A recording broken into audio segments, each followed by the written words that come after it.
Биылдан бастап қазақ футболы ерекше жеңістерімен, күтпеген камбектерімен қуантып жатыр. Қазақстан құрамасының жеңістері мүлдем бөлек әңгіме. Бүгін Астананың жеңісі туралы айтамыз. Елордалық клуб кеше Чемпиондар Лигасының бірінші іріктеу кезеңінде грузиялық Динамо Тбилисиді жеңді. Және қалай жеңді? Бізді біраз қинап, алаңдатып, әйтеуір камбек жасап, Грузиядан жеңіспен оралды.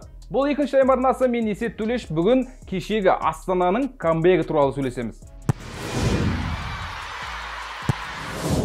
Шығарылым демеушісі Tennis.kz Қазақстандағы ең көңілді букмекер. Tennis.kz бұл шексіз бонустар, үлкен көлемдегі кэшбэк және өте ыңғайлы қосымша. Қосымшаның сілтемесі төменде комментарийде болады, ал мен бәс тігу, пайда көру емес, тек уақыт өткізу, көңіл көтеру амалы екенін еске саламын.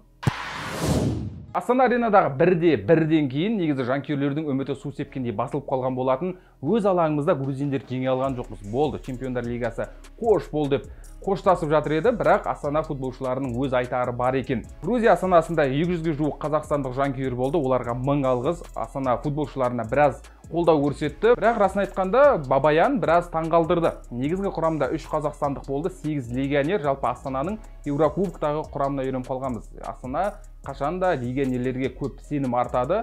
Бірақ Абат Айымбетовтің орнына Дембо Дарбоны шығаруын көп адам түсінбей қалды. Көп жанкүйер түсінбеді. Расын айтқанда мен де түсінген жоқпын. Себебі Абат Айымбетов дәл қазір бабында соны пайдаланып қалу керек деген пікір болатын. Дегенмен Бабаянның өз пікірі бар екен, оны кейін алдағы уақытта айта жатармыз. Негізі ойын бәрі күткендей басталды. Матчтың алдында Динамо Тбилисидің жанкүйерлері сырт алаңда 1-1 алып келгеннен кейін оңай жеңіске жетеміз деген пікір айтқан болатын. Жалпы қазақстандық жанкүйерлердің де ойы сондай болды. Өз алаңымызда жеңе алмадық, сырт алаңда істейтін ештеңе жоқ деген пікір болатын. Матчта солай басталды. Алаң иелері ретінде Динамо Тбилисидің футболшылары белсендірек ойнады. Оның арқасында есеп ашты. 22-ші минутта Камара әдемі гол соқты. Бұл жерде Динамо Тбилисидің комбинациялық шабуылын ерекше айтуымыз қажет. Камара әдемі ашылды, оған пас әдемі келді. Динамоның футболшысы әдемі гол соқты алыс бұрышқа. Бұл жерде Абзал Бейсебековтың қателігі бар. Ол өз ойыншысын дұрыс ұстай алған жоқ. Жалпы Астананың қорғаушылары бірінші таймда жиі қателесті. Бірінші тайм толығымен грузиндердің басымдығымен өтті деуге болады. Үзіліске дейін елордалық команда шабуылда ештеңе жасай алған жоқ. Былайша айтқанда өзінің үздік деген легионерлерін алаңға шығарып отыр. Оң қанатта Марин Томасов, сол қанатта Урега, орталық шепте Дарбо бар. Бірақ 3 легионер де грузиндерге қарсы ештеңе жасай алған жоқ. Бірінші таймда бізде былайша айтқанда бір ғана мүмкіндік болды. Макси Бонг 2 метр жерден қалай баспен қосуға алмай қалғаны белгісіз. Астана бірінші таймда мүлдем шабуылдай алған жоқ. Мүлдем. Сондықтан әрине бірінші таймнан кейін жанкүйерлер Астананың футболшыларын жерден алып жерге салып жатты, сынап жатты, шәуілдерге қайтыңдар деп жатыр.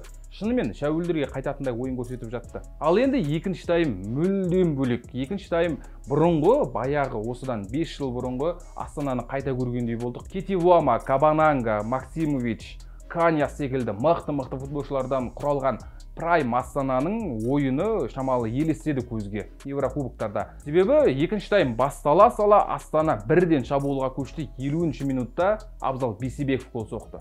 Өзінің қателігін өзі шайып жуды. Өзі жуып тастады. Сол қанаттан асырылған паста Абзал 50-ші минутта қақпада тулатты, алыс бұрышқа әдемі гол соқты. Тура бір шабуылшылар секілді гол соқты. Бұл оның Еурокубоктағы 3-ші голы. 2014 жылы Хапоэль Тель-Авив сапына гол соққан, ал 2020 жылы Динамо Брест қақпасына гол салған болатын. Біз Абзал гол соқты деп қуанып үлгерген жоқпыз. Артынша 1 минуттан кейін Астана 2-ші гол соғып тастады. Бұл жолы Дембо Дарбо команданың 2-ші голын салды. Жалпы бәрі қалай болған өзімізде түсінбей қалдық. Дарбо допты алды да қақпаға өте жойқын соққы жасады. Бір құдды зымыранмен атқандай тепті. Қақпашы қолын тосқанымен қолынан тиіп қақпаға кіріп кетті. Осылайша есеп 2-1. 50-ші минутта Абзал гол соқса, 51-ші минутта Дембо Дарбо команданың 2-ші голын салып отыр. Бір қызығы, Дембо Дарбо Чемпиондар Лигасында алғаш рет көзге түсіп отыр. Шабуылшы Чемпиондар Лигасының іріктеу кезеңінде 6-ші кездесуін өткізді. 1 гол. Астанаға дейін ол Шахтер Солигорск сапында өнер көрсеткен. Бірақ Чемпиондар Лигасында гол соға алмай жүреді. Міне елордалық командаға келіп дебютін, алғашқы голын салып отыр. Бір қызығы, әрине Астана жеңіліп жатқан кезде барлық сын Бабаянға түсіп жатты. Астананың бас бапкеріне тіпті Бабаян аут дегенде хэштег басталып кеткен болатын. Бір қызығы, үзілісте не айтты? Маған қызығы Бабаян қалай ойын тағдырын өзгертіп жіберді. Мүмкін Аль Пачиноның кезіндегі бір мотивациялық сөзі бар еді ғой, сондай бір сөзді қайталады ма? Я не знаю, что вам говорить. Әлде Мұрат Әбділдән айтты ма? Мұраттың да мотивациялық сөздері бар ғой, жақсы. саған қаша үйретемін мен, өмірге талпынысыңды. Астана 2-1 есебін ұстап қалды, бірақ матч соңына қарай шыны керек Динамо Тбилиси Астананы бірнеше рет кешірді.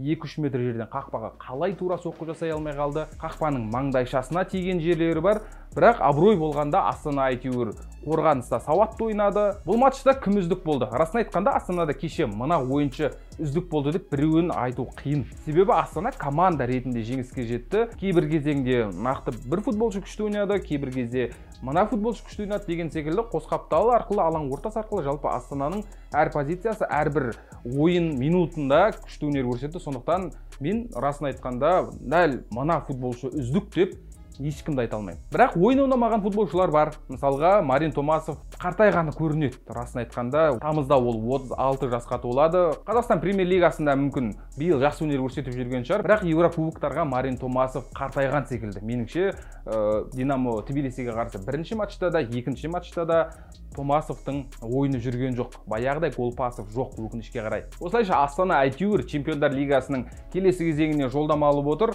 1 минутта камбэк жасап тастады. Келесі қарсыласымыз кім болады? Тағы да Динамо. Бірақ бұл жолы Грузия чемпиондары емес, Хорватияның чемпионы Динамо Загреб. Хорватияның 24 дүркін чемпионы. Хорватияның жалпы рекордсмені. Динамо Тбилиси Грузияның рекордсмені болса, міне енді Хорватияның рекордсмен Динамосымен кездесейін деп тұрмыз. Бірақ расын айтқанда бұл тикет-ресте фаворит хорватиялықтар екені сөзсіз. 2018 жылы Динамо Загреб пен Астана Чемпиондар лигасының 3-ші іріктеу кезеңінде кездескен болатын. Бірақ өкінішке қарай ол кезде хорваттар 2 матчта да жеңіске жетті, 2-0 және 1-0 есептері тіркелген болатын. Динамо Загреб сапында негізі атының өзі шошытатын футболшылар бар. Былтырғы әлем чемпионатының жұлдызы қақпашы Доминик Ливакович, 23 жастағы 18 миллион евро тұратын Иосиф Шутало және 20 жастағы талант Мартин Батурина, 15 миллион евро тұратын футболшы. Батуринаның өзі 15 миллион евро тұрады. Салыстырмалы түрде Астананың бүкіл құрамы 14 миллион евро. Батуринаның өзі миллион евроға қымбат. Ал жалпы Динамо Загребтің барлық ойыншысының трансферлік құны 110 миллион евро. Астанадан бірнеше есе көп, сондықтан бұл кездесуде кім айқын фаворит екені сөзсіз. Ал бірінші матч 25 шілдеде келесі аптада Загребте өтеді. Астанаға жанкүйер боламыз, қалай болғанда да. Ал сіз Астана мен Динамо Загреб арасындағы кездесуде тикет-ресте кім жеңімпаз болады? Астана тағы да ерлік жасай ала ма? Өзіңіздің пікіріңізді комментарийге жазыңыз. Жалпы Астана мен Динамо Тбилисиге қарсы матч жайлы өзіңіздің ойыңызды жазыңыз. Астанаға қай позицияны күшейту қажет, қай футболшыны алу керек? Өзіңіздің пікіріңізді міндетті түрде қалдырыңыз. YouTube арнамызға жазылуды ұмытпаңыздар, лайк басыңыздар, бізге осылай қолдау көрсете аласыздар. Осымен бітті, сау болыңыздар. Астана жеңіс құтты болсын.